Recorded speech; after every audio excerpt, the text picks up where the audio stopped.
안녕하세요. 반갑습니다. 이은경입니다. 벌써 두 번째 시간이네요. 지난 1강에서는요, 우리가 초등 자기 주도 공부법에 대해서 생각해 봤던 거 기억나시죠? 초등 아이의 공부의 주도권을 하나씩 아이에게 넘기는 방법, 그리고 함께하고 싶도록 만들어주는 방법에 대해서 생각해 보았습니다. 오늘은 두 번째 시간이고요. 아이랑 말이 잘 통해 라고 생각될 수 있는 그런 초등 자녀들과의 대화법에 대한 대화의 기술을 알려드리도록 하겠습니다. 우리 아이들, 다가올 미래에 우리 아이들에게 가장 필요한 건 뭘까요? 꼭 가졌으면 좋겠는 거 두 가지가 있습니다. 첫 번째는 자기 조절력이에요.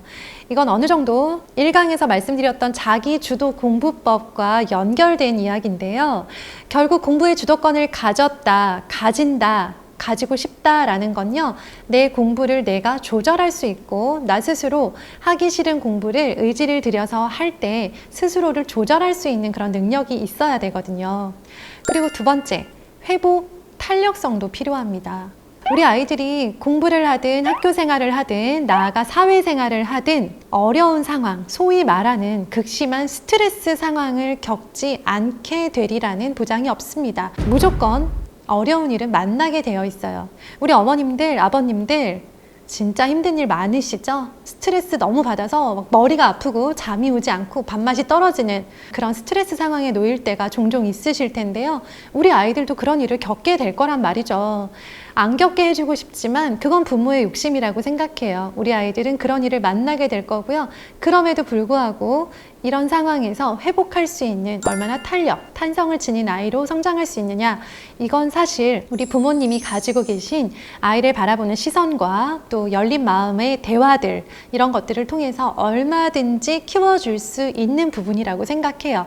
자, 그럼 우리 아이들 어떻게 키워주면 좋을지 하나씩 예를 들어서 말씀을 해드리도록 할게요. 자, 우리 아이들이 무언가를 하기로 한 상황이라고 할게요. 예를 들어 학원을 가야 하는 시간이 다가오고 있거나 등교를 시작하고 출발해야 되는 시간, 또는 공부를 하기로 약속했고 계획했던 시간이 다가오고 있으면 엄마의 마음은 조급해집니다. 지금 빨리 시작해. 또 4시에 한다고 했잖아. 지금 4시지. 4시 넘었지. 얼른 시작해. 라고 해도 시작해요. 네, 아마 해보셨을 거예요. 그쵸? 저도 많이 하던 말입니다. 그런데 이렇게 말을 해서 아이를 하게 만드는 방법이 있고요. 아이한테 지금 시간이 거의 다 되었음을 일깨워 주는 것만으로도 아이를 움직이고 시작하게 만드는 방법도 있다는 거죠. 그 멘트 지금 알려드릴 테니까요. 한번 따라해 보실래요? 네. 아이를 보시면서 뭐뭐 하기로 했었지. 언제 시작할 거야? 언제 출발할 거야? 언제 나갈 거야? 언제부터 할 거야? 몇 분 후에 할 거야? 선택권은 너에게 있고 이것은 너의 일인데 엄마가 그냥 궁금해서 물어보는 거야 라는 식으로 약간 뒤로 한 발 빠진다라고 생각을 해주세요. 물론 마음은 그렇지 않다는 거 너무나 잘 알고 있습니다. 여기까지 차오르죠. 지금 빨리 해, 빨리 나가 라고 막 말하고 싶죠. 소리 지르고 싶죠. 그런데 그렇게 하라는 대로만 했던 아이들이 공부의 주도권을 가지고 자기 인생을 주도적으로 살아가는 거 쉽지 않은 일입니다. 언제 시작할 거야? 시간 됐네. 지금 시작할 거지? 하면서 마치 너의 것인데 안 해도 엄마는 큰 상관이 없어. 그러니까 네가 알아서 해. 네 일이야. 라는 느낌을 줘보세요. 네, 우리 아이들 처음부터 이것에 넘어오거나 반응하지는 않지만요, 이런 식의 대화를 계속 하다 보면 아이들이 저 말이 엄마가 나보고 빨리 하라는 말이구나. 근데 기분 나쁘게 말하지 않았으니까 나도 협조하겠어. 아이에게 지금 할 시간이 되었음을 일깨워주는 것, 시작은 이거다라고 생각하시고요. 자, 그 다음에 아이들이 숙제가 있거나 혹은 계획표대로 어디까지 풀기로 했거나 어디까지 마치기로 한 그 분량이 있을 거예요. 그러면 공부의 주도권을 잡고 아이에게 강제적으로 이렇게 해 라고 하는 그런 상황에서는 보통 하시는 말씀이 오늘 여기까지 풀어! 97쪽이 아니고요. 아이에게 먼저 물어봐 주세요. 오늘 어디까지 풀기로 했더라? 오늘 어디까지 풀 거야? 오늘 얼만큼 하기로 했지? 그 책 끝내기로 했었나? 그 책 다 읽기로 했었나? 아는데 모른 척을 하셔야 돼요. 그러면 아이가 생각을 하겠죠. 몇 초까지 푸는 거였지? 라고 생각을 하면서 아이가 본인이 공부할 거를 계획표를 뒤지거나 문제집을 뒤져서 그 말에 대답을 하기 위해서 애를 씁니다. 그 말은 동시에 97초까지 풀어야 되는구나 라고 아이가 스스로 인식하게 만드는 과정인 거죠. 대화법을 바꾸어 두고 지속적으로 1년 넘는 시간 동안 계속 시도하시는 것과 하던 대로 계속 풀어 빨리 풀어 빨리 끝내 라고 하는 거랑은 다르다라는 거 기억해 주세요. 자, 그 다음에 아이들이 너무 느리거나 너무 못하거나 아이가 제대로도 못하는 것 같은 그런 속이 터지는 상황을 만납니다. 지금 먹고 놀고 자는 게 오직 인생의 목표인 초등 아이들이란 말이죠. 얘네들이 무언가를 하다 보면 당연히 느리고 서툴 수밖에 없는데요. 아이가 무언가를 하려고 시도하고 노력을 하고 첫 발을 뗄 때 이미 어머님들이 비켜봐, 비켜봐, 엄마 해줄게, 내가 해줄게, 얼른 비켜 하실 때가 있어요. 늘 그런 건 아니지만 나도 모르게 저도 그래요. 참아야지 하면서도 또 그런 행동을 하는데요. 자, 이때 하면 굉장히 좋은 멘트가 있습니다. 알려드릴게요. 일단 한번 해봐. 근데 해보고 안 되면 엄마한테 알려줘. 그때 엄마가 도와줄게 라고 미리 말을 해놓는 거예요. 분명히 아마 혼자 해결하지 못할 일일 거예요. 시간이 그 정도 걸렸다는 건 아이가 쉽게 해결할 수 없는 과제를 지금 끙끙 붙잡고 있는 뜻일 텐데요. 그럴 때 아이한테 당장 비켜보라고 하고 엄마가 다 해주면 1분 안에 끝날 수 있을 일일 거예요. 그렇지만 그러지 말자는 거예요. 이게 아이의 자기 조절력, 자기 효능감, 그리고 또 회복 탄력성을 키울 수 있는 일이거든요. 일단 해봐. 해보고 안 되면 엄마가 도와줄 수 있으니까 그때 와서 말해줘 라고 기회를 한 번 더 준다라고 생각해 주세요. 그러면 이 대화가 쌓이잖아요. 신기하게도 뭐만 하면 엄마한테 와서 해주세요, 도와주세요 라고 말했던 아이들이요. 신기하게도 어차피 엄마가 도와달라고 말해도 엄마가 바로 도와주지 않고 한번 혼자 해보라고 말할 거기 때문에 일단 내가 먼저 한번 해봐야지 라고 생각을 합니다. 그러면서 자기 혼자 2번, 3번 시도하다가 자기 힘으로 해결을 하는 일들이 종종 생겨나요. 그러면서 우리 아이가 성장하게 되는 거예요. 우리 사랑하는 우리 아이들에게 기회를 주자고요. 그 다음에 우리 아이가 어떤 일들을 계속 도와달라고 하거나 아니면 엄마에게 미루려고 하거나 아니면 시도를 하려고 하는데 잘 되지 않아서 멈칫멈칫하고 있을 때 아이의 독립심 또 자기 주도성을 키워준다는 이유로 이런 말을 할 때가 있어요. 네가 알아서 다 해. 네 일이잖아. 네 공부잖아.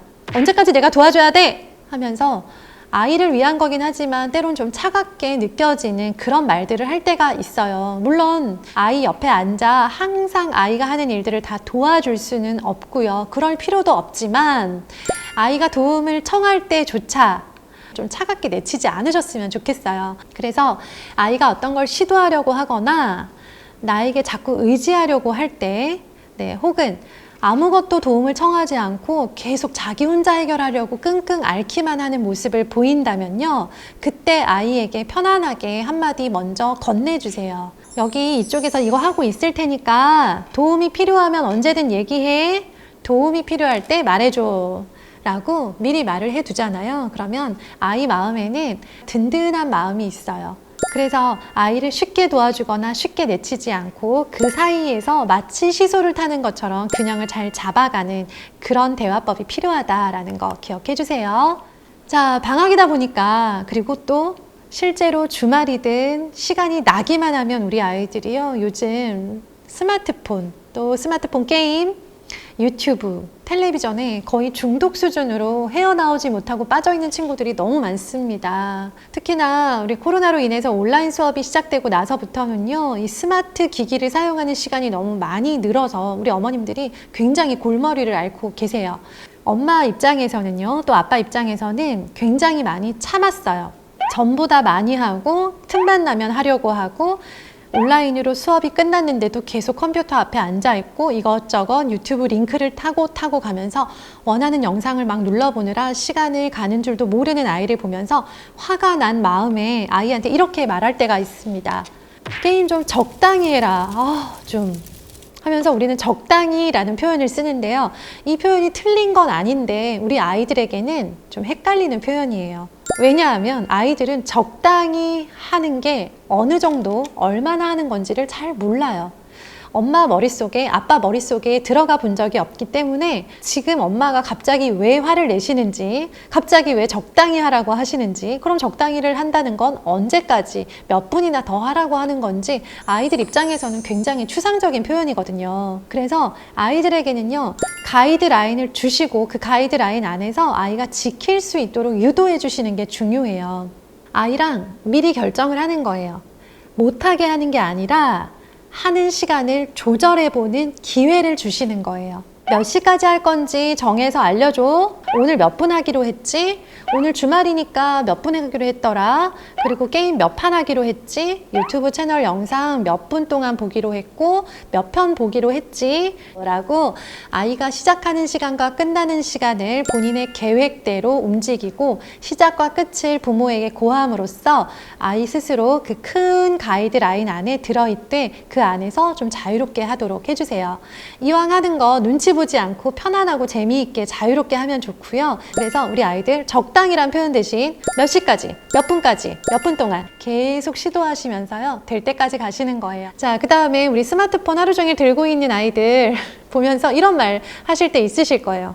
스마트폰 갖다 버린다. 노트북 뺏는다.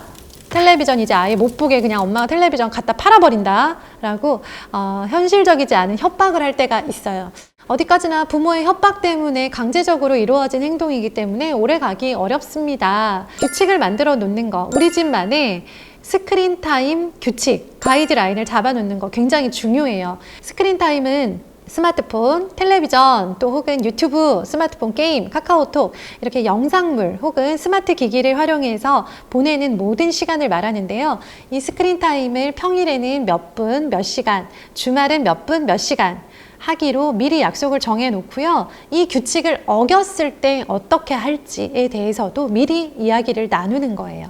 계획을 세워놓고 규칙을 세워놓고 무조건 지켜라고만 강조하지 마시고요. 잘 지켰을 때 적절한 보상과 지키지 않았을 때의 제재 조치가 있어야만 아이들은 훨씬 더 그 안에서 편안하게 움직이거든요. 알아서 해라고 하는 것보다 요건 지켜줬으면 좋겠고 이런 행동은 안 했으면 좋겠어 라고 말하면서 아이의 행동을 아이가 조절할 수 있도록 만들어주는 게 가정에서의 부모의 역할이에요. 규칙을 어기면 어떻게 하면 좋겠어? 네, 이거는 규칙을 어기기 전에 이미 협의가 됐었어야죠. 그쵸? 그러니까 오늘 규칙을 어겼으니까 스마트폰 갖다 버리는 게 아니고요. 이번 주말 유튜브 시청은 안 하는 걸로. 이렇게 규칙을 만들어 두고 협의하에 이번 주 생활을 하면서 서로 적절한 보상과 제재를 주고받으면서 점점점 우리 집만의 스마트폰 사용에 관한 스크린 타임에 관한 큰 원칙을 만들어 가셨으면 좋겠습니다. 제가 오늘 초등 아이들과 일어날 수 있는 여러 가지 상황들, 공부와 또 스마트폰 사용에 대해서 여러 가지 대화법 먼저 꺼내보시면 좋을 만한 그런 이야기들 알려드렸는데요. 오늘 주제의 핵심, 아이에게 강제적으로 시키지 마시고요. 아이가 생각하고 결정할 수 있는 기회를 주는 질문들로 아이의 행동을 유도한다 라고 생각해 주시면 좋겠습니다. 다음 3강에서는요. 초등에서 가장 중요한 공부죠. 초등 매일 독서의 힘에 대해서 이야기해 보도록 하겠습니다. 좋아요, 구독 부탁드립니다. 군포시 도서관 구독 많이 해주세요.